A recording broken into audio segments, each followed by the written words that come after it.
3장 1절부터 5절까지 읽겠습니다. 그 후에 그가 나를 데리고 문에 이르니 곧 동쪽을 향한 문이라. 이스라엘 하나님의 영광이 동쪽에서부터 오는데 하나님의 음성이 많은 물소리 같고 땅은 그 영광으로 말미암아 빛나니 그 모양이 내가 본 환상 곧 전에 성읍을 멸하러 올 때에 보던 환상 같고 그발 강가에서 보던 환상과도 같기로 내가 곧 얼굴을 땅에 대고 엎드렸더니 여호와의 영광이 동문을 통하여 성전으로 들어가고 영이 나를 들어 데리고 안뜰에 들어가시기로 내가 보니 여호와의 영광이 성전에 가득하더라. 하나님의 말씀입니다. 아멘. 오늘 저와 여러분들이 함께 들은 하나님의 말씀 에스겔서는 그 배경이 유다 왕국의 멸망으로부터 시작을 합니다. 여러분이 잘 아시다시피 솔로몬 왕이 죽은 후에 그 나라가 둘로 나뉘게 됩니다. 북쪽은 이스라엘 왕국, 남쪽은 유다 왕국입니다. 북이스라엘이 BC 722년에 아수르에게 망하고 남유다 왕국은 BC 586년에 바벨론에게 망하게 됩니다. 이 바벨론이 유다 왕국을 쳐서 멸망시킬 때에 한 번에 전쟁을 하지 아니하고 3번 전쟁을 했습니다. 전쟁을 할 때마다 그곳에 중요한 사람들과 귀족들과 백성들을 다 포로로 잡아갔습니다. 그래서 첫 번째 침공을 통해서 포로를 잡아갔을 때에 왕족들과 귀족, 그들 중심으로 잡아갔는데 그때에 잡혀간 중요한 사람이 다니엘 또 세 친구들입니다. 두 번째 이렇게 침공을 통해서 이스라엘 유다 땅에 있는 백성들을 잡아갈 때에 한 10,000여 명의 사람들을 잡아갔습니다. 왕과 그 다음에 귀족들, 그 다음에 많은 기술자들을 이렇게 잡아서 한 10,000여 명 포로로 잡아갔는데 이 2차 포로 시기에 잡혀간 사람이 오늘 본문을 기록한 에스겔이었습니다. 3차에는 약 1년 뒤에 3차에는 완전히 이제 바벨론에 의하여 예루살렘 성전이 다 무너지고 성벽이 파괴되고 대부분의 백성들은 바벨론으로 끌려가고 예루살렘 성전에 있던 언약궤, 법궤도 사라지게 됩니다.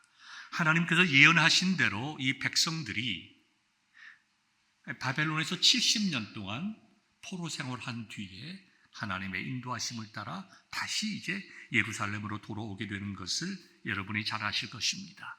이렇게 두 번째 포로로 잡혀갈 때 잡혀갔던 그 에스겔은 나이 30이 되었을 때에 하나님께서 그를 부르십니다. 부르시고 그에게 말씀하십니다.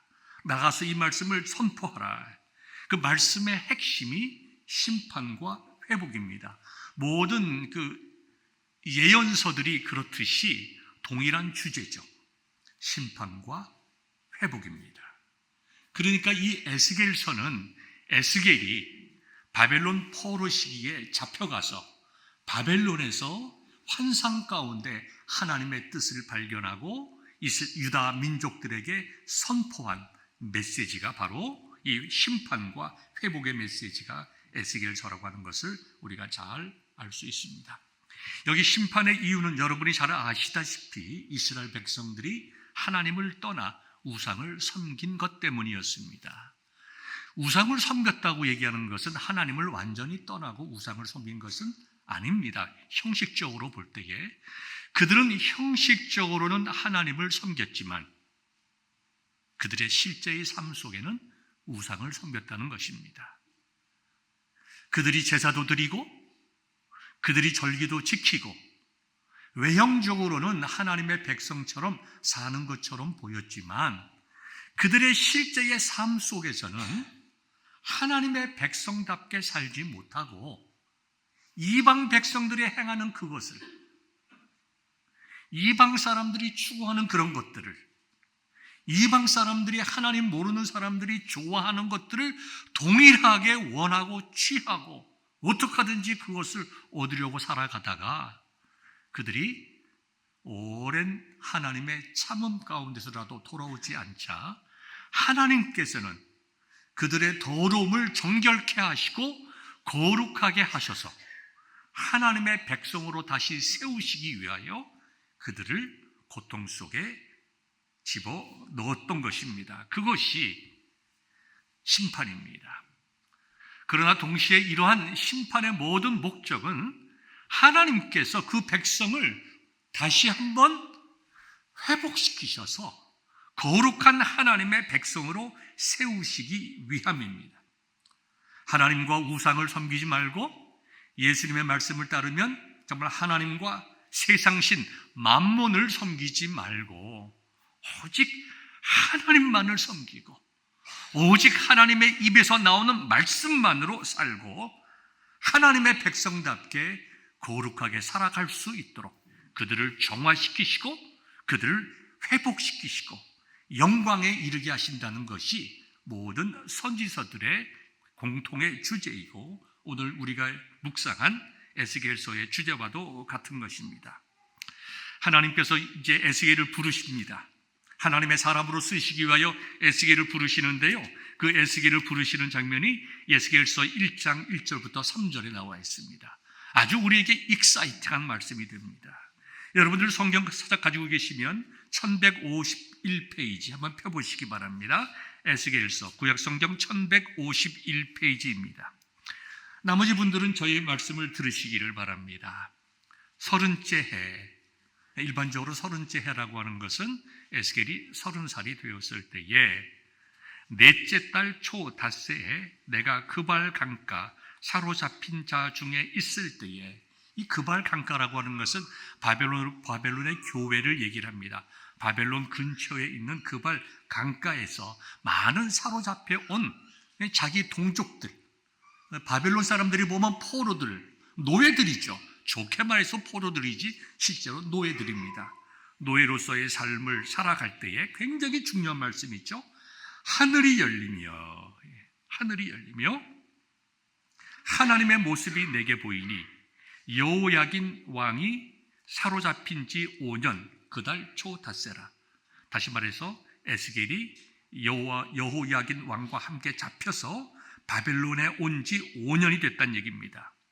갈대아 땅 그발 강가에서 여호와의 말씀이 부시의 아들 제사장 나 에스겔에게 특별히 임하고 여호와의 권능이 내 위에 있으니라 이렇게 말씀을 했어요. 놀라운 얘기 아닙니까?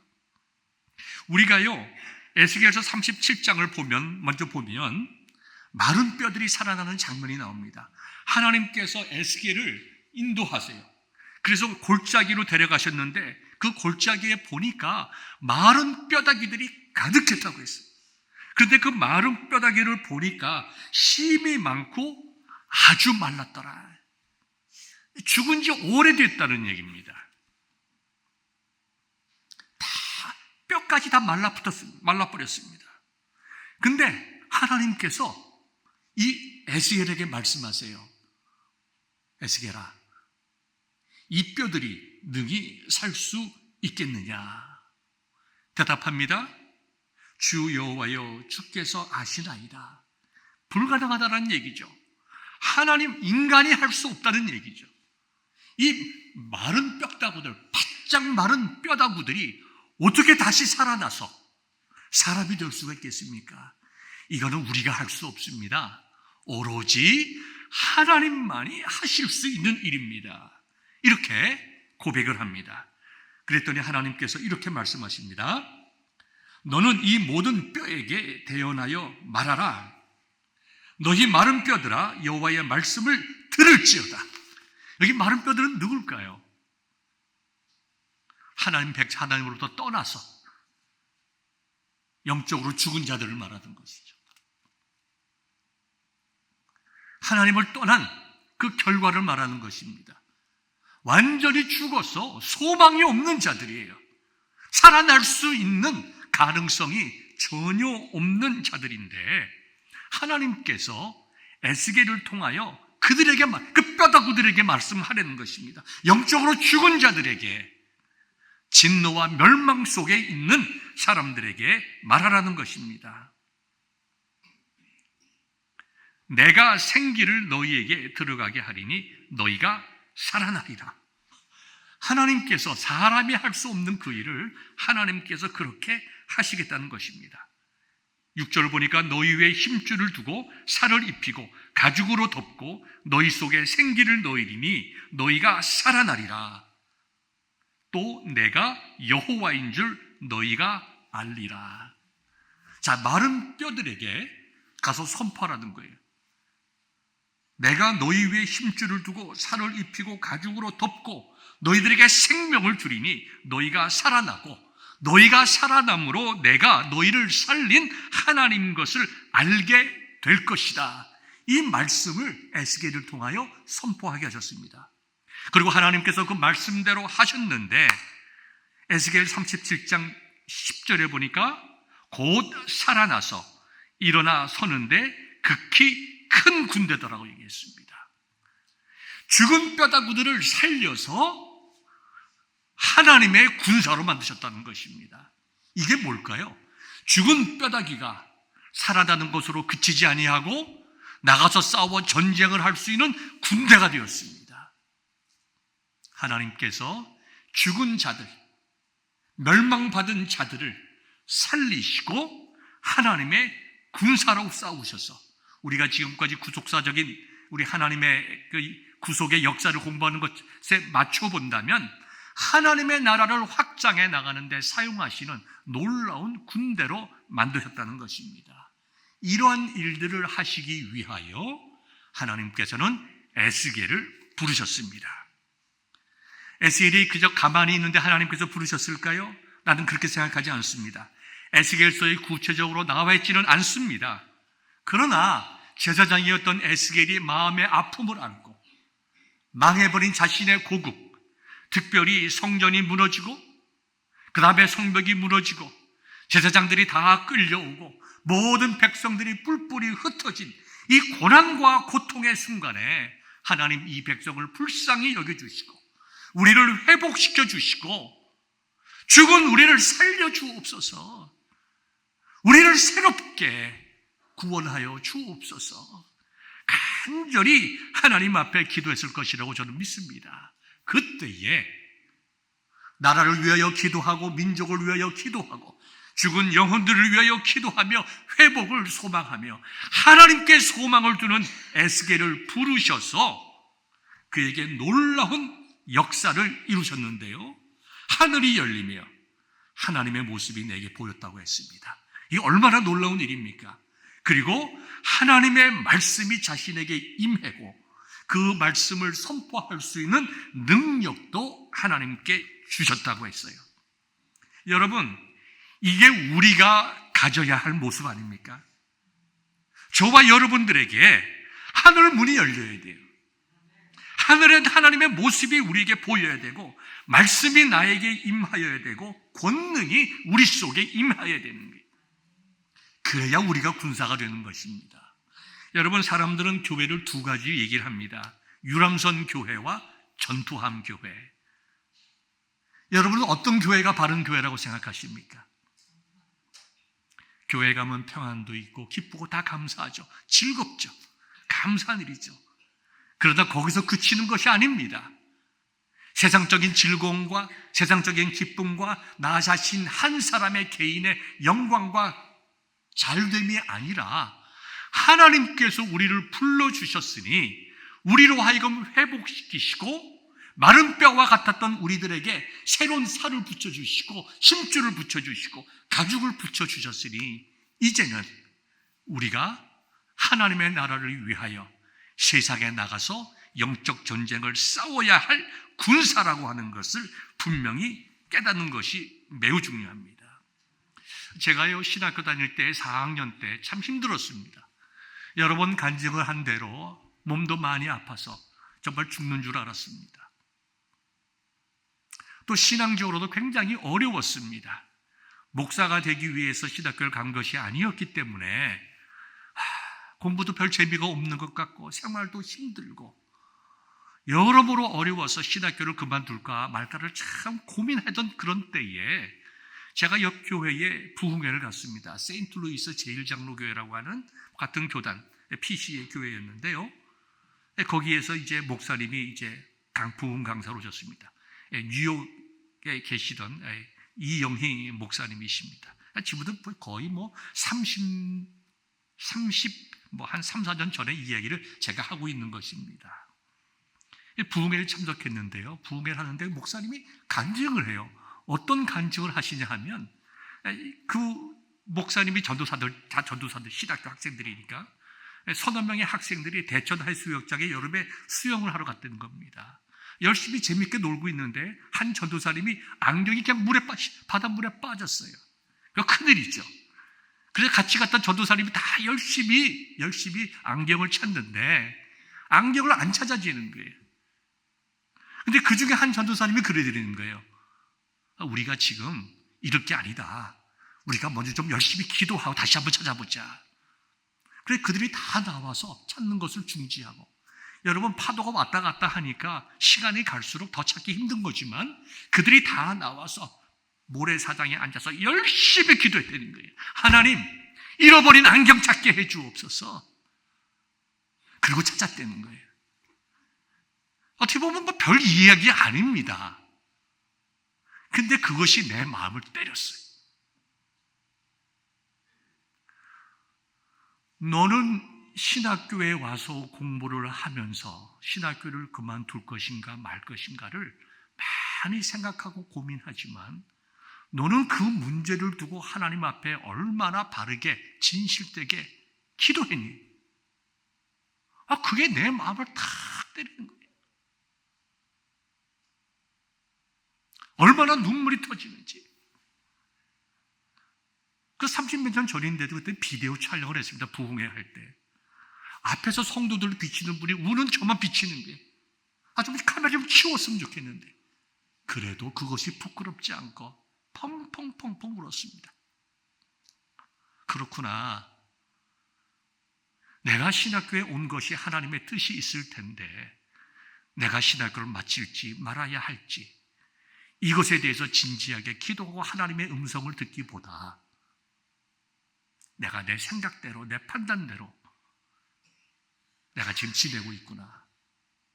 거기서 제가 하나님의 부르심을 확인을 했습니다. 그것이 저에게는 하나님의 임재하신 거예요. 하나님 앞에 간절한 마음으로 힘들고 어려우니까 은혜를 받기를 사모해서 다른 교회에 부흥회에 간 거예요. 은혜 받기를 사모하는 자에게 하나님께서 은혜를 주시는 거예요. 여러분들이 은혜를 사모해야 은혜를 받는 거예요. 하나님의 은혜는 너무나 귀하고 값져서 그 가치를 모르는 자에게 주어지지 않습니다.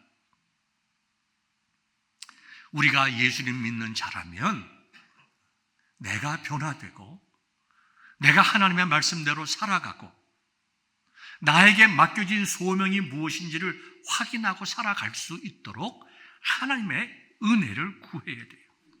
여기 하나님께서 에스겔을 부르실 때에 하나님의 임재함을 에스겔이 느꼈습니다. 그 다음에 하나님께서 말씀을 주셨어요. 그 말씀을 주셨던 말이 뭘까요? 그에게 사명을 주신 거예요. 그가 어떠한 삶을 살아야 할지, 그가 나가서 어떠한 일을 하여야 할지, 그가 그의 제사장의 위치에서 해야 할 일이 무엇인지 그에게 말씀해 주시고 그 일을 할 수 있도록 권능도 주셨다는 거예요. 여러분들도 꼭 이와 같이 하나님께서 여러분들을 부르신 이유를 발견하시는 은혜가 있기를 축원합니다. 이게 있어야 돼요.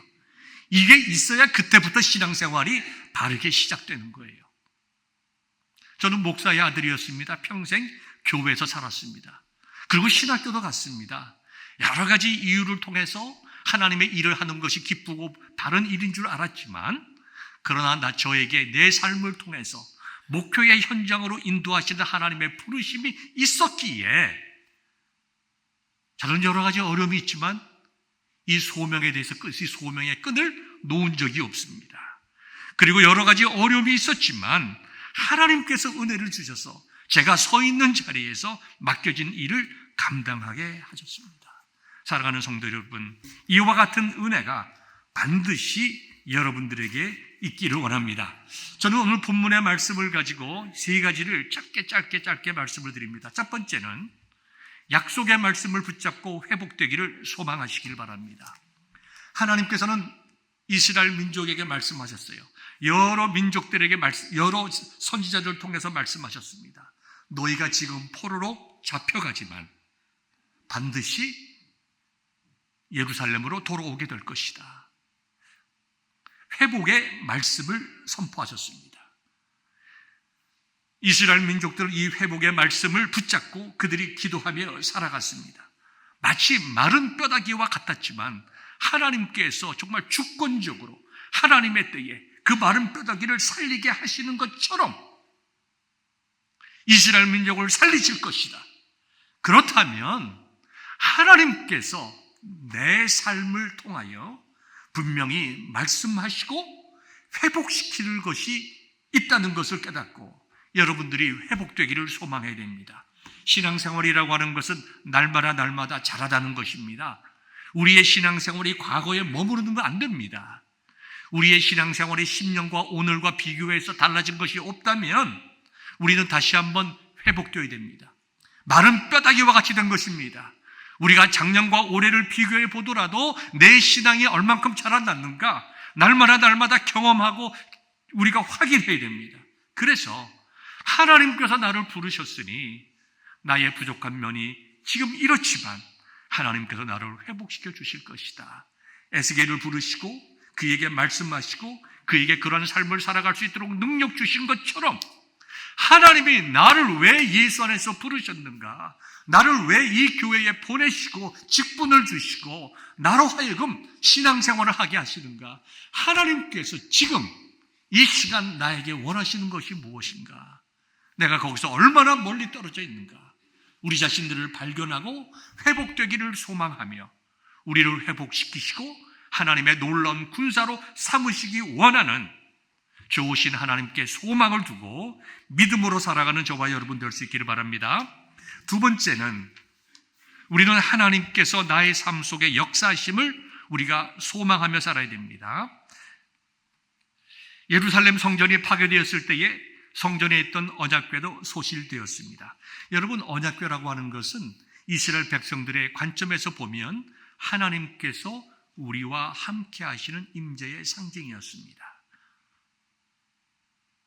모세가 이스라엘 민족을 이끌고 가나안 땅을 갈 때에 광야 생활을 하면서 그들이 지날 때에 하나님께서 모세를 통해서 성막을 짓게 만드셨습니다. 자세하게 말씀하시고 그 성막 가운데에 지성소에 이제 언약궤를 이렇게 놓도록 하셨습니다.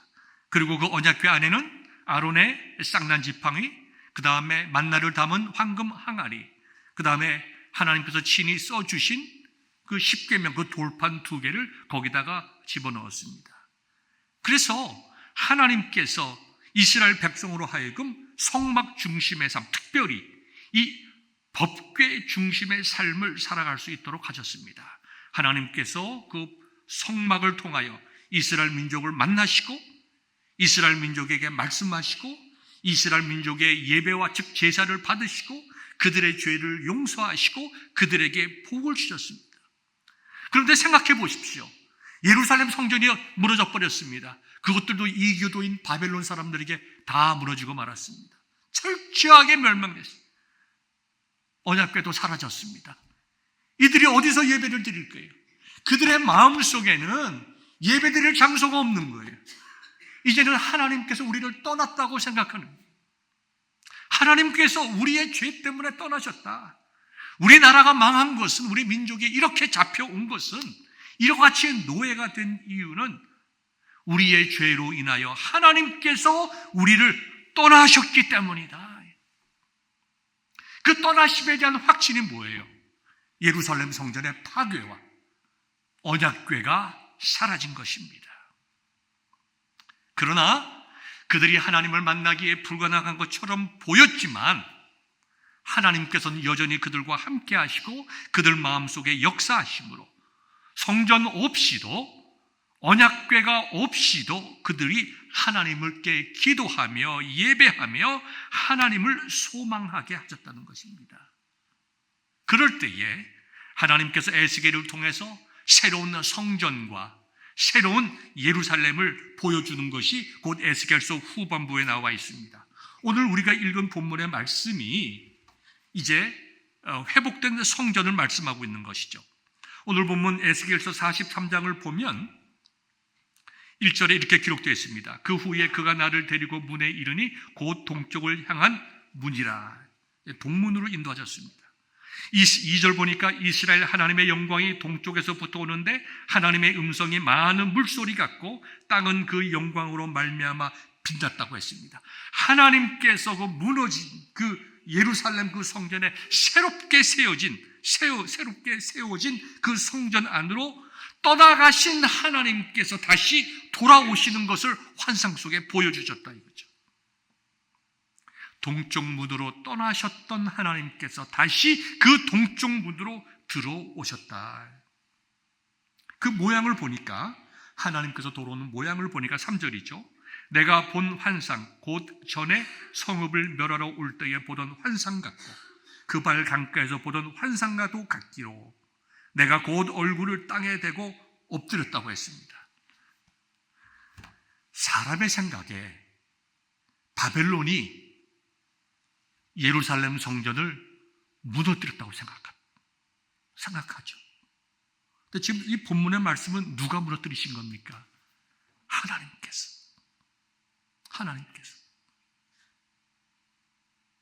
그리고 그 하나님께서는 성전 없이도 그분의 택하신 백성을 만나주셨어요. 예루살렘에만 계신 것이 아니라 오늘 본문에 있는 말씀과 같이 바벨론의 그 발 강가에서도 하나님께서 그의 백성들을 만나주셨어요. 그 하나님을 보면서 하나님 앞에 엎드렸습니다. 그랬더니 하나님의 영광이 동문을 통하여 성전에 들어가고, 이 표는 뭘까요? 하나님께서 성전에 임재하셨다는 거죠. 영이 나를 들어 데리고, 에스겔이 자기는 그 성전에 들어갈 수 있는 그런 자가 아니에요.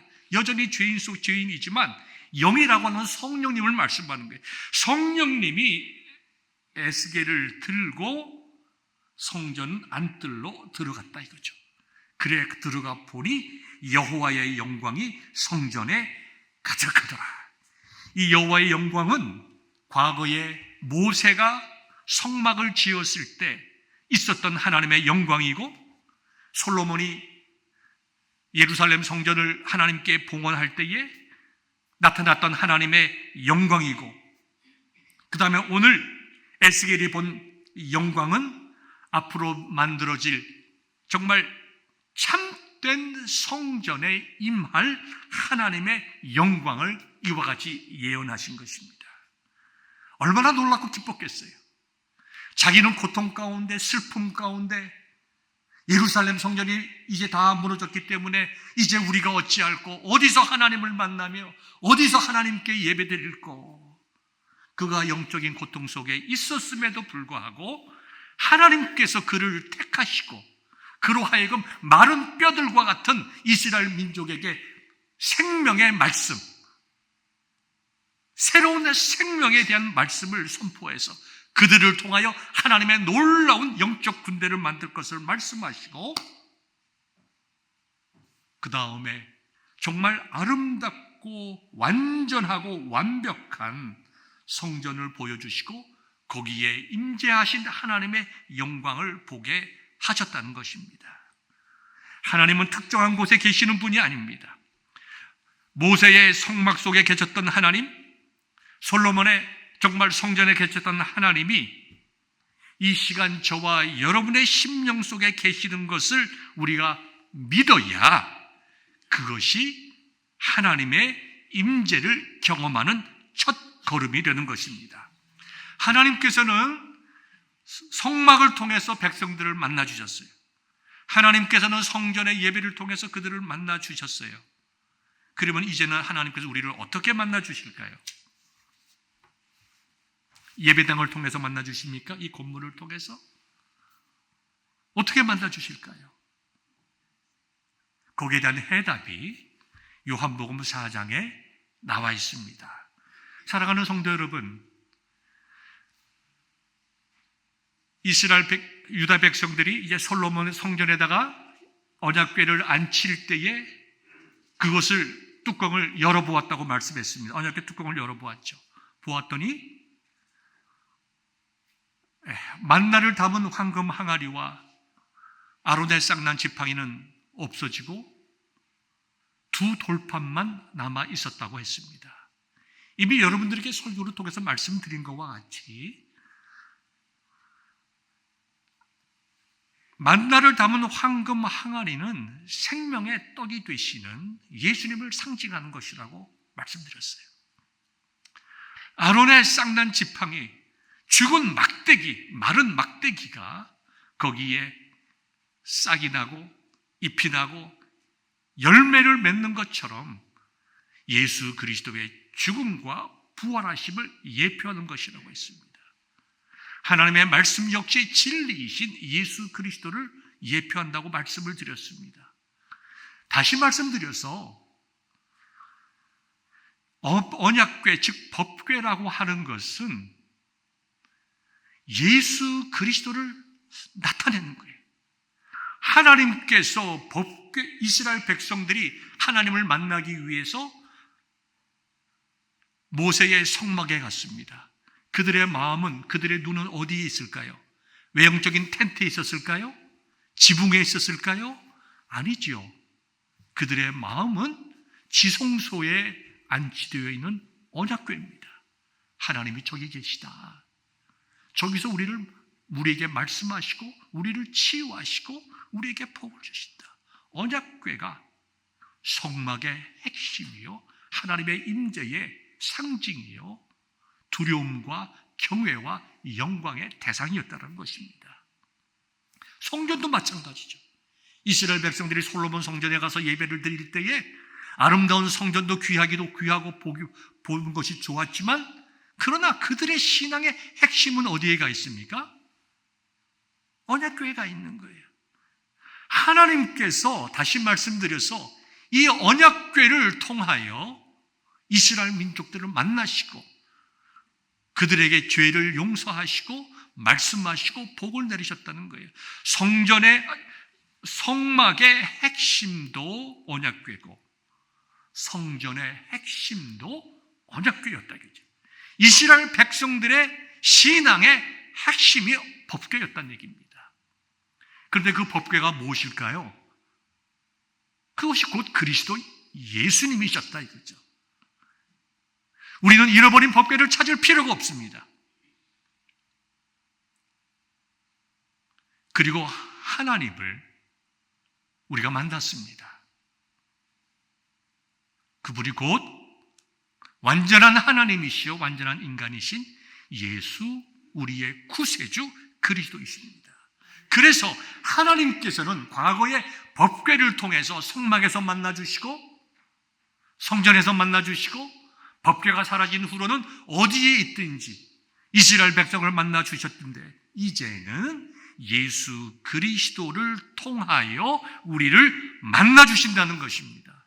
그렇기 때문에 하나님의 임재를 원하시는 여러분들은, 여러분의 인생 속에서 하나님의 임재하심을 원한다면 여러분들은 무엇보다도 예수 그리스도에 대한 바른 고백과 믿음이 있어야 합니다. 그래야 하나님의 임재가 무엇인지 깨닫게 되고, 그래야 하나님께서 우리를 만나 주시게 됩니다. 사랑하는 성도 여러분, 세 번째로 여러분들에게 말씀을 드리고 싶은 것은, 우리가 하나님을, 예수 그리스도를 통하여 하나님을 만납니다. 예수 그리스도께서 하나님 그분이십니다. 우리의 예배는 예수 그리스도가 중심이 되어야 합니다. 요한복음 4장을 보면 예수님께서 사마리아 땅에 있는 수가성에 가셨습니다. 한 여인을 만납니다. 그는 죄인이었습니다. 세상 사람들이 다 손가락질하는 죄인이었습니다. 에스겔서의 표현대로 하면 마른 뼈다구였어요. 그녀의 인생이 마른 뼈다구라 이거죠. 바짝 마른 뼈다구예요. 예수님께서 참 직설적으로도 말씀을 하셨어요. 뭐라고 말씀하셨냐 하면 내 남편을 데리고 오라고 그랬어요. 남편이 없습니다. 내 말이 맞다. 그렇게 말씀하셨어요. 내가 남편이 여럿 있었죠. 너에게 5 남편이 있었고 지금 있는 자도 내 남편이 아니다. 6명의 남자와 번갈아 살아가는 인생이 얼마나 고통스러웠겠어요. 얼마나 괴로웠겠어요. 그 바짝 마른 뼈다구 아니에요? 근데 예수님께서 그 뼈다구를 찾아가셨어요.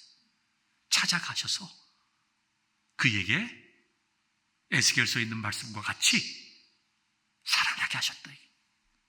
새 생명 주셨다는 것입니다. 그래서 그를 군사로 만들었는데 어떻게 군사로 만들었습니까?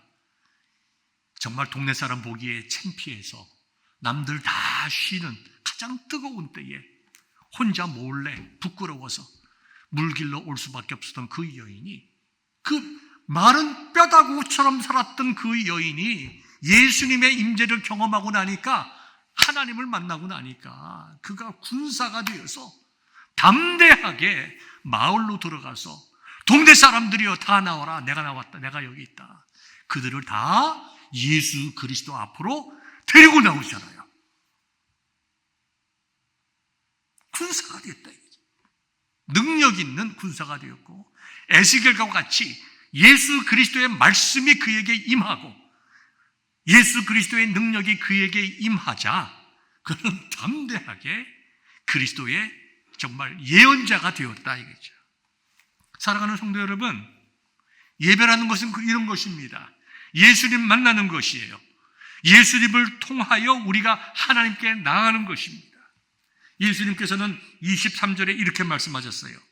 아버지께서 참되게 예배하는 자들은 영과 진리로 예배할 때가 오나니 곧 이때라. 아버지께서는 자기에게 이렇게 예배하는 자들을 찾으시느니라. 하나님은 영이시니 예배하는 자가 영과 진리로 예배할지니라. 아멘. 오늘 보면 에스겔서를 보십시오. 하나님께서 에스겔을 통하여 정말 아름다운 새로운 성전을 보여주신 후에 성령께서 에스겔을 안고 성전으로 들어갑니다. 예배드릴 수 있게 성전으로 인도했다는 것이죠. 오늘 그것을 예수님께서 어떻게 표현하셨는가? 하나님은 영이시니, 다시 말씀드려서 에스겔 시대에 이미 성전은 파괴되었지만 사람들은 성전에 가서야 하나님을 만난다고 생각을 했지만 하나님은 영이시니 장소와 어떤 제도와 형식에 얽매이는 분이 아니시다. 다시 말씀드려서 사마리아 사람들이 믿던 그러한 이방 혼합적인 종교의 신이 아니다, 우상이 아니다, 영이시다. 사람이 만들어 놓은 그러한 우상이 아니다. 그러니 하나님께 예배하는 자들은 영으로 예배하여야 되는데, 근본적으로 성령께서 에스겔을 안고 성전으로 들어가듯이 성령께서 우리를 안아서 예배의 자리로 인도하셔야 우리가 예배를 드릴 수 있다는 것입니다.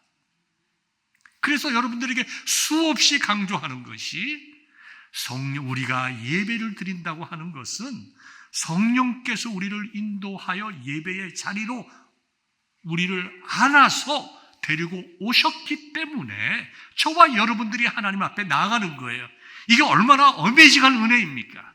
우리가 하나님을 알지 못할 때에 하나님이 우리를 아시고, 우리가 하나님을 택하지 아니했을 때에 하나님께서 우리를 선택하시고 너는 내 것이라고 하나님의 손바닥에 쓰시고 부르셔서 성령께서, 하나님의 영이 우리를 들어서 예배의 자리에 놓았다 이거죠. 그것을 깨닫는 것이 예배의 시작이고, 그것을 깨달아야 하나님의 영광을 보는 것이고, 그것을 깨달아야 나 같은 죄인 살리시고 나 같은 죄인을 통하여 영광 받으시기를 기뻐하시는 그 하나님으로 인하여 할렐루야 감사하며 은혜의 자리에 들어가는 것입니다.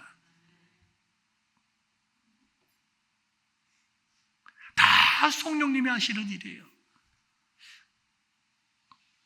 우리는 그 은혜 가운데 있지만 때로는 너무나 우리 자신들을 뒤돌아보면 하나님 앞에 나아가서 입을 열어 찬송하기가 부끄럽고 말씀을 전하기가 부끄럽고 교인이라고 하기가 부끄러울 정도로 우리가 영적으로 정말 마른 뼈다구는 아니더라도 정말 마른 뼈다구처럼 내 영혼이 갈급하다 이거죠. 내 영혼이 답답한 거예요. 삶이 피곤한 것이에요. 돈이 없어서 피곤하고 몸이 약해서 피곤한 것이 아니라 내 심령이 정말 마른 정말 가뭄에 쩍쩍 갈라지는 마른 땅과 같이 갈라져서 괴로운 거예요. 그럴 때 성령께서 우리를 다시 한번 예배의 자리로 불러주시면 우리는 어떤 마음이 되어야 돼요? 나는 죄인이지만 나 같은 죄인 살리신 예수 그리스도의 십자가의 은혜 붙잡고 하나님께 나아가는 것입니다. 이것이 진리로 나아가는 거예요. 여러분 이렇게 잠시 좀 시간이 지났지만 찬송 한 장 불러드리고 싶어요. 262장 찬송인데요. 날 구원하신 예수님 영원히 찬송하겠네. 죄인으로서 주께 와 죄 사유하심 받아라. 주 우리 죄로 인하여 피 흘려 죽으셨으니 주밖에 없는 사랑을 만 백성 알게 전하세. 수가성의 한 여인이 마른 뼈다구와 같은 여인이 예수님 만나자 그가 자기의 삶의 이유를 발견했습니다. 그리고 그의 삶을 통하여 예수님을 증거했어요. 이것이 또 다른 삶을 통한 예배입니다. 사랑하는 성도 여러분, 이제 말씀을 맺도록 하겠습니다. 우리는 세상에 하나님이 어떤 분이신지 선포해야 될 책임 있는 자들입니다. 저와 여러분들은 하나님께서 그냥 부르신 것이 아니라 각자의 삶의 현장에서 예수 그리스도의 복음, 나를 구원하신 그 놀라운 어메이징한 예수 그리스도의 복음을 전하므로 하나님께 예배하여야 할 성도들입니다. 우리가 이와 같은 것을 분명하게 깨닫고 우리의 삶을 통하여 예수 그리스도의 정말 임재함을 깨닫고 그분이 우리와 함께함을 깨달으며 그분의 정말 마지막 명령을 세상 끝까지 땅 끝까지 증거하는 참된 예배의 삶을 살아가는 저와 여러분 되시기를 주님의 이름으로 축원합니다.